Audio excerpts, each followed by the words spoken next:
Buonasera a tutti miei cari seguaci.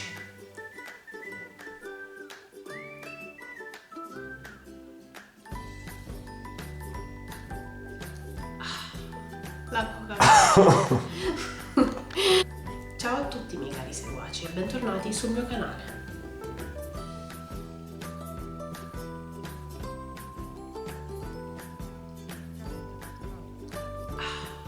La Coca-Cola.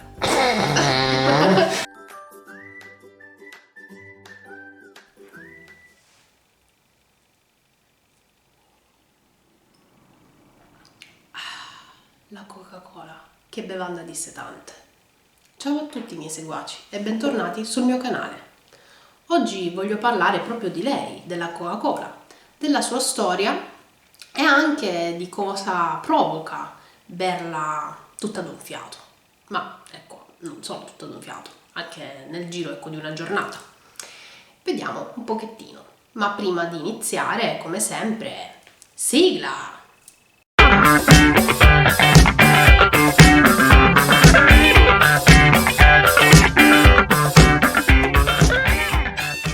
Ragazzi, era l'8 maggio 1886 quando in una serata calda e umida di Atlanta un farmacista, il dottor John T. Pemberton, inventò la ricetta di quella che poi sarebbe diventata questa, la Coca-Cola. Lui però inizialmente, essendo un farmacista, non voleva vendere una bibita dissetante, ma voleva piuttosto creare uno sciroppo per i suoi pazienti contro il mal di testa e quindi utilizzò degli estratti vegetali e delle noci di cola, ovvero dei semi di una pianta di origine africana. Egli poi successivamente aggiunse in questo sciroppo della soda e si rese conto che diventava una bevanda piuttosto dissetante e gradevole. Infatti questa era una variante del vino di coca, ovvero una miscela di vino e foglie di coca molto diffusa in Europa in quel periodo. E sì, infatti sto parlando proprio della coca, ovvero una pianta da cui si estrae, come sappiamo, la sostanza stupefacente nota con il nome di cocaina.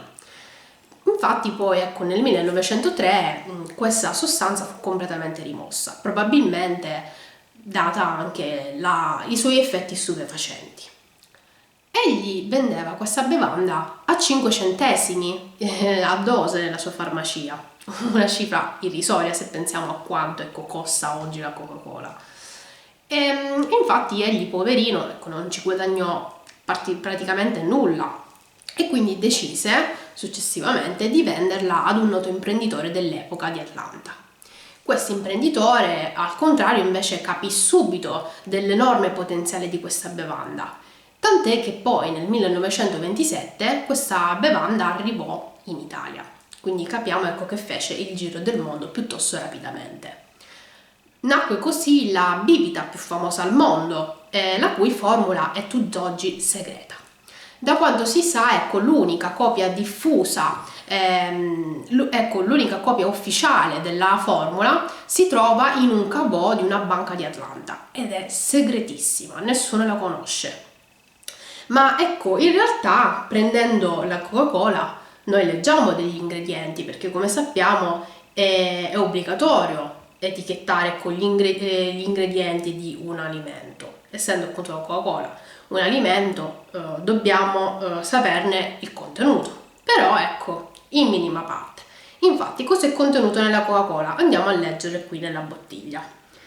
Ingredienti: acqua, zucchero, anidride carbonica, colorante E150D, acidificante acido fosforico, aromi naturali, inclusa caffeina. Infatti dovete sapere che è proprio in questi aromi naturali nascosto il segreto della Coca-Cola. E perché? Dovete sapere che qualche tempo fa in un giornale di Atlanta famoso venne pubblicata una fotografia che a quanto pare era una fotografia riferita al taccuino del signor Peterson, in cui era proprio scritta la ricetta della Coca-Cola, che adesso andremo a leggere insieme e poi ne parleremo. Vedremo un po' le differenze, perché comunque la ricetta originale non era uguale a quella che beviamo tutt'oggi. Quindi vediamo un po' cosa c'era all'interno di quella che dovrebbe essere la ricetta ufficiale. Estratto fluido di coca e noci di cola. Come abbiamo detto prima, il fluido di coca, ecco, non è più presente nella Coca-Cola. Poi acido citrico, qui ecco tutto in once e libbre, citrato di caffeina, un'oncia, zucchero, 30 libbre, acqua, 2 galloni e mezzo, andatevi a vedere su internet quanto vale un gallone, succo di lime, un quarto, vaniglia, un'oncia, caramello, quanto basta, aromi, cioè il famoso 7X. Eh sì, perché infatti il dottor Peterson nominava questi aromi naturali come 7X, tanto per insomma aumentare ancora di più il mistero intorno a questi fantomatici ingredienti.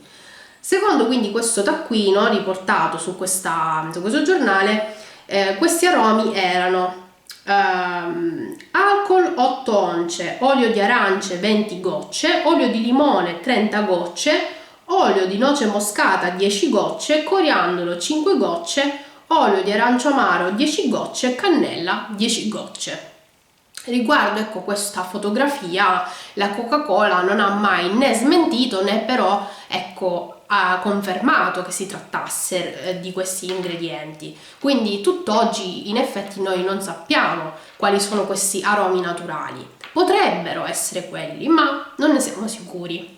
Se volete, ecco, potete fare un piccolo esperimento in casa vostra e vedere se effettivamente risulta il sapore della Coca-Cola, anche se comunque vi dico subito che alcuni ingredienti sono assolutamente difficilissimi da reperire sul mercato, soprattutto se parliamo dell'estratto di coca, ma anche ecco delle noci di cola. Quindi oggi la ricetta della Coca-Cola, come abbiamo detto, è un po' diversa rispetto a quella di oggi. E abbiamo appunto letto qui il perché e che cosa manca. Tra l'altro vi devo dire ecco questo, che anche prendendo magari un campione di Coca-Cola e analizzarlo non ci darà delle informazioni, perché le quantità di questi aromi sono talmente tanto piccole che non si è riuscito ecco, a identificarle in maniera certa. Detto questo, adesso andremo a vedere gli effetti della Coca-Cola dopo un'ora dopo averla ingerita. Pertanto, cosa succede dopo aver bevuto una lattina di Coca-Cola mentre magari siamo in pizzeria con i nostri amici? Dopo 10 minuti lo zucchero presente all'interno non dà lo stimolo del vomito, perché stiamo parlando di quantità talmente eccessive di zucchero che dovrebbe provocarci vomito dalla forte dolcezza, viene mitigato dalla presenza dell'acido fosforico e degli altri aromi contenuti nella Coca-Cola. A partire da 20 minuti dopo aver ingerito la Coca-Cola, il livello di zucchero nel sangue comincia ad aumentare e quindi anche i livelli di insulina cominciano a crescere. Questo cosa succede quindi? Che lo zucchero entra a livello del fegato e il fegato converte quello zucchero che è presente in grandi quantità in grasso. Ebbene sì, proprio in grasso. A 40 minuti dopo aver ingerito la Coca-Cola, la caffeina è stata assorbita a livello del tessuto nervoso. E cosa fa? Questa va ad interagire con i recettori dell'adenosina. L'adenosina è una molecola che quando appunto va ad interagire con questi recettori attiva una risposta che poi porta a quello che è il sonno, quindi la sensazione di sonnolenza che ci porta ad andare a letto. Mentre invece la caffeina quando interagisce con questi recettori fa l'esatto opposto, ovvero li inibisce e quindi anche la nostra voglia di andare a dormire è inibita. A 45 minuti invece il corpo aumenta la produzione di dopamina, stimolando i centri del piacere del cervello e un po' in un modo analogo rispetto a quello che fa l'eroina.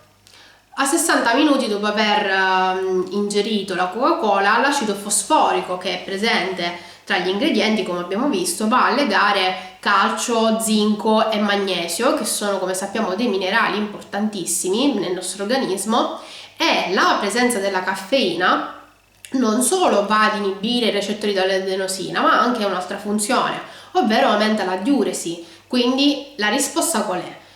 Necessità di andare in bagno a fare pipì ed espulsione di acido fosforico legato a questi minerali che sono importantissimi per il nostro organismo. Ne consegue quindi che bere una quantità eccessiva di Coca-Cola in effetti non è che faccia proprio benissimo. Quindi io consiglio personalmente di berla soltanto magari una volta a settimana, ecco, in compagnia di una pizza con gli amici, quello ecco, dai, ci sta. Però mi raccomando, non ne facciamo un abuso, perché comunque è una sostanza, una bevanda molto ricca di zucchero e insomma per tutto quello che vi ho detto non è consigliata l'assunzione giornaliera. Detto questo, io quindi avrei concluso con questa breve ma interessante storia sulla Coca-Cola. Vi invito ad iscrivervi al canale, a seguirmi su Instagram, a commentare e a mettere like come sempre. E noi ci rivediamo al prossimo video. Ciao seguaci!